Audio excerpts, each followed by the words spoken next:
Hi friends, இன்றைக்கி நம்ம red pasta எப்படி செய்கிறதுன்னு பார்க்கலாம். அதுக்கு ஒரு பாத்திரத்தில் தேவையான அளவு தண்ணி எடுத்துக்கோங்க.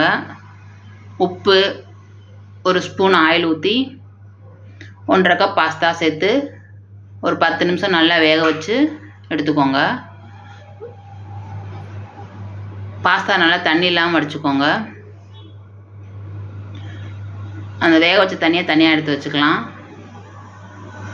நம்ம சூப் ஏதாவது செய்கிறதுக்கு யூஸ் பண்ணிக்கலாம்.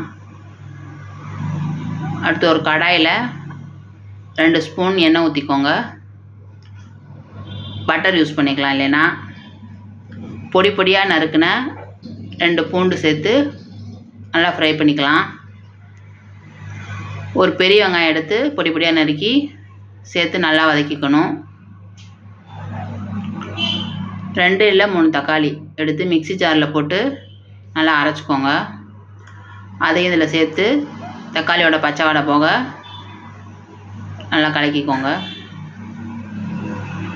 1 ஸ்பூன் மிளகாத்தூள்,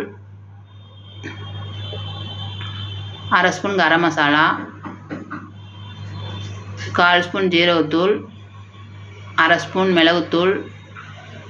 இந்த மசாலாவுக்கு தேவையான உப்பு சேர்த்து நல்லா மசாலாவோட பச்சை வாடை போக கொதிக்க வச்சுக்கோங்க.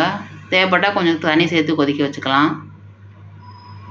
மசாலா வாடை போனதுக்கப்புறம் வேக வச்ச பாஸ்தாவை அதில் சேர்த்து பாஸ்தாவும் மசாலாவும் நல்லா மிக்ஸ் ஆகிற அளவுக்கு கலந்து விட்டுக்கோங்க.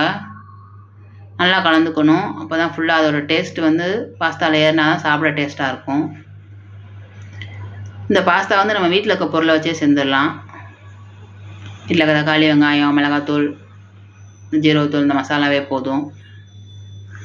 உங்கள்கிட்ட ஓரிகானா இருந்துச்சுன்னா அது 1 ஸ்பூன் சேர்த்து அது நல்லா கலந்து விட்டுக்கோங்க. கொஞ்சம் டேஸ்ட் கொடுக்கும். சீஸ் பிடிக்கும்னா லாஸ்ட்டாக சாப்பிட்றதுக்கு முன்னாடி சீஸ் சேர்த்து நல்லா கலந்து பரிமாறுங்க. சாப்பிட இன்னும் டேஸ்ட் சூப்பராக இருக்கும். வீடியோ பிடிச்சிருந்தால் லைக் பண்ணுங்கள், ஷேர் பண்ணுங்கள், சப்ஸ்கிரைப் பண்ணுங்கள். பாய்.